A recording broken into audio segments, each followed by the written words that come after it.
Well, hello there. Fancy seeing you here. You join me today as we're starting to think about wrapping up the tree ferns and giving them some winter protection. Now, these tropical things that come all the way from Australasia are actually fairly hardy. What they won't, however, tolerate is cold and wet together. And it's a really, really nasty combination if you're a tree fern. So what we need to do is we just need to make them prepared and try and keep a little bit of the water out over the next couple of months. Most of the trunk, if you are lucky enough to have a tree fern, is actually dead. They don't have a traditional root system like you would expect on most plants. Only the top 15 to 18 inches is really classified as being alive. And this is where all the activity goes on, and this is the part that you really want to protect. The roots that go down towards the bottom of the trunk do have the ability from capillary action to draw up moisture from the soil, and they'll create almost sort of a large bulb or a large lump on the bottom, but not really a traditional root system.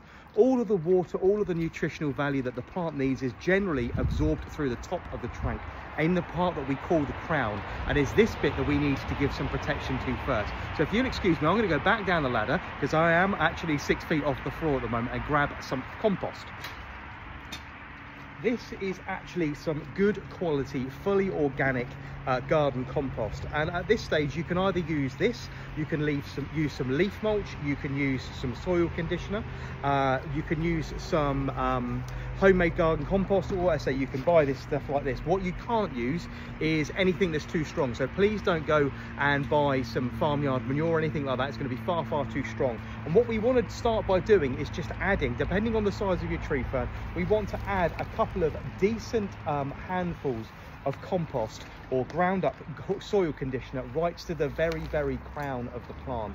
This is going to give it all of the nutritional benefits that it needs to feed it over the winter, and it's also going to create a little bit of a cap right in the center where all those important parts are, keep a lot of the moisture out, and also make sure it doesn't actually freeze. So that's the first stage. All you need to do is lightly sprinkle that in and then leave that be.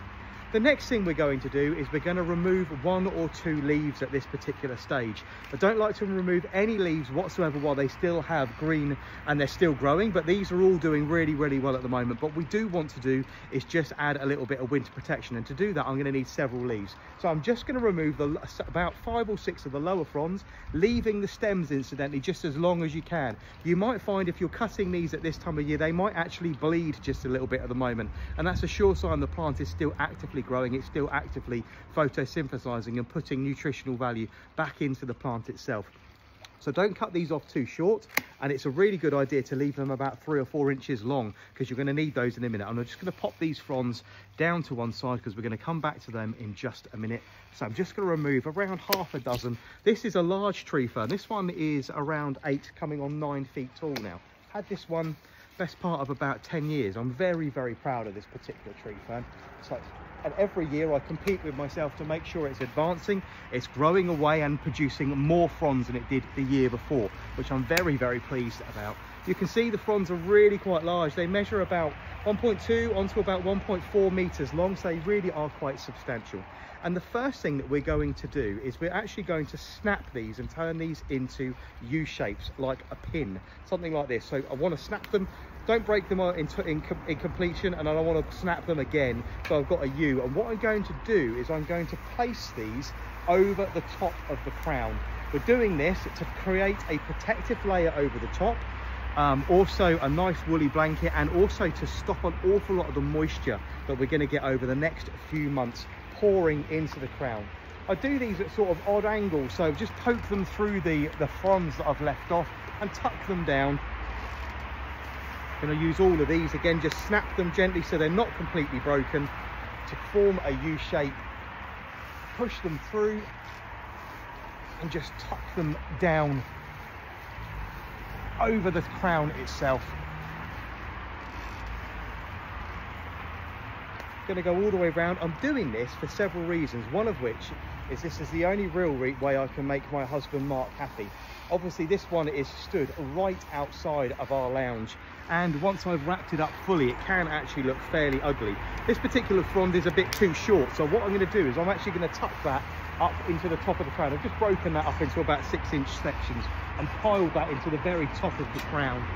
Just grabbing this last frond. I want to make sure I use as many of these as I've cut off so they don't go to waste. Again, just snapping that into a U-shaped form, and I'm just going to poke that through the crown.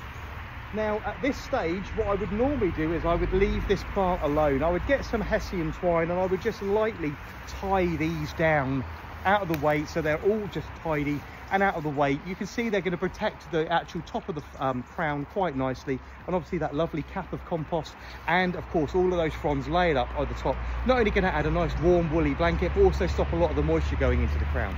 However, that means I would have to revisit this particular tutorial at another time, and I don't want to do that. I want to get all of this done in one go for you so you know what the next stages are. As soon as the plant is actually frosted off, now I'm hoping that's not going to be for several weeks now, because sometimes that doesn't happen at all.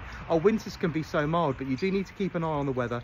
As soon as we've had our first frost, normally something down to about -1, -2, -3, these fronds will generally go completely black, and then it's time to move on to the stage I'm going to talk you through then. At this particular stage, if your fronds have gone black, it's then time to cut them back. Again, leave them quite long.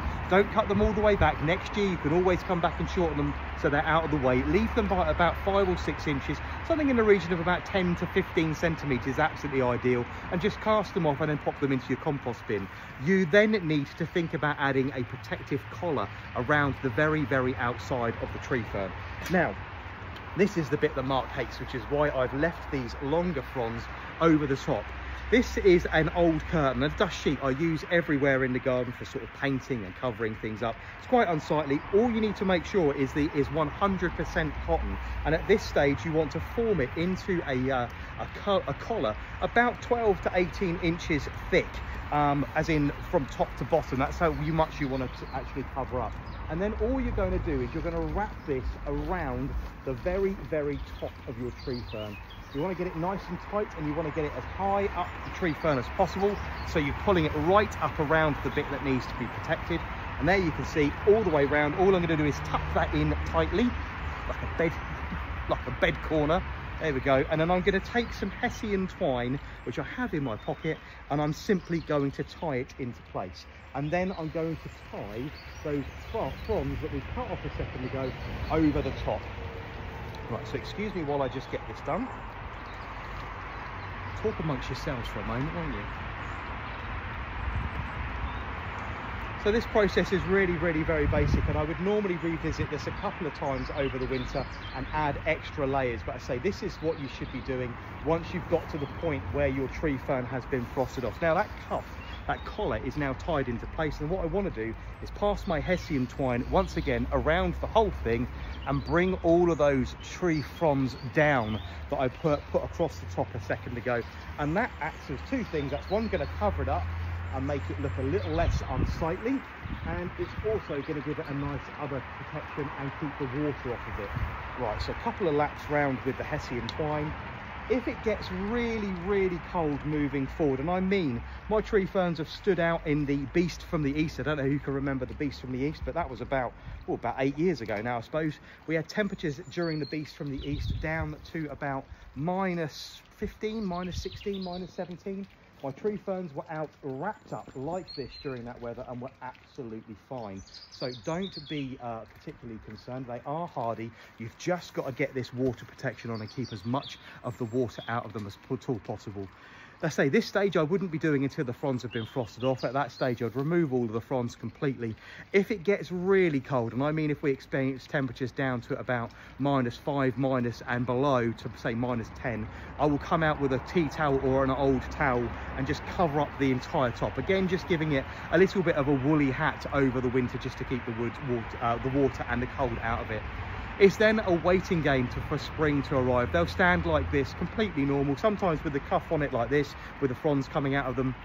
But I will leave them like that until around late March. And it's at that point I would start actually taking off the stuff at the top, and we want to actually uncover them, excuse me, just before they actually start to unfurl. What you don't want to do is obstruct those new fronds as they start to unfurl and actually come out of the top of the tree fern. Otherwise they will all be contorted and quite ruined. They won't actually ever extend straight, which unfortunately can be quite unsightly. And unfortunately the tree fern normally only produces 1 or 2 rounds of fronds in a season. That's the growth rate that they'll do, and then unfortunately you're looking at them for the rest of the season. I hope you've enjoyed today's tutorial and you found it useful. I will see you all again very soon. Take good care now. Bye bye.